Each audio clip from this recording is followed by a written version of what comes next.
Hello everyone, I'm writer coach Tony and I'm doing a movie review of the horror movies I've been watching these past few weeks. Let's say it's Halloween. So the next movie is Don't Look at the Demon. I'm not sure if I have I don't think I've done this review yet, parang hindi pa yata, no? Because I'm not sure.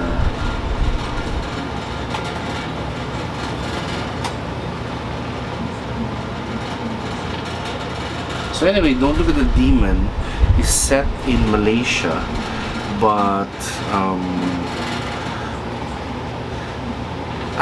the cast, the first scene in the movie is the cast speak in Thai, So they're trying to heal this woman, and then there's a healer, very like the Philippines. So the woman has been cursed, and so something comes out of her mouth, so it's very similar to the Philippines, where we have albolarios and people who healed people who have been hit supernaturally, and they take away the demonic things these evil spirits have done to the person. So in Don't Look at the Demon,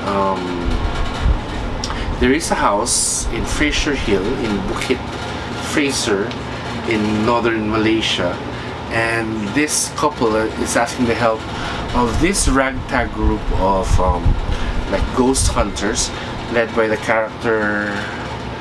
main character, the female character, Jordan Belfi and Fiona Dourif. So they're the actors. So they go to this house and they help this couple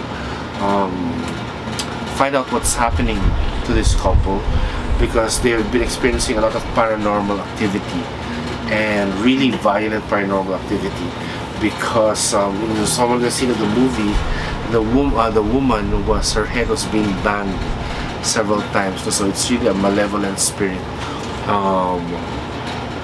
However, so this is a possession movie. So towards the end of the movie, the demon possesses my favorite actor in the movie, Harris Dickinson. So Harris Dickinson is in the movie Beach Rats. He's also now in the Triangle of Sadness. He has a model-like body. He's an incredibly looking actor, very handsome. So we only noticed it because when he was possessed by the demon, he had to do the scene shirtless, and he had lots of tattoos in his body, So anyway, he looked really hot, so we were like, who is that actor? Just concentrating on the movie, we were distracted by it. But anyway, so the title is Don't Look at the Demon, because you're not supposed to look at the demon when it's doing its the evil things. So once again, the movie is full of cliches. It's not really scary. Aside from Harris Dickinson, which kind of gave us a light moment in this movie because she has a hot body. There's nothing here that explores any new territory in the horror genre. Fiona Dourif, though, does a great job as the psychic, and one thing which kind of the question in my head, and every time there are people living in these types of houses, why don't they just move out, and again, the main problem is their money is tied up in this house.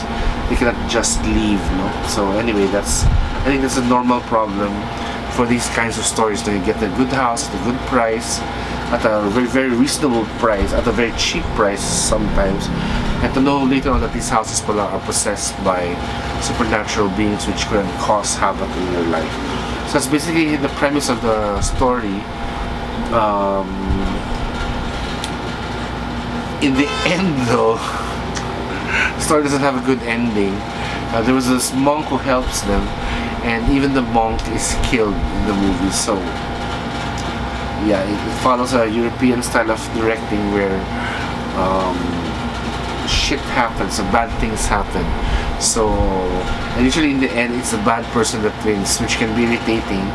since I'm used to the Hollywood style where the good guys win in the end. But sometimes in some of these stories, especially in the horror movie genre, they let the bad guy win. So in this case, it's the bad guy that wins. So if you can plow through that for 2 hours, then great for you. You can go and watch the movie.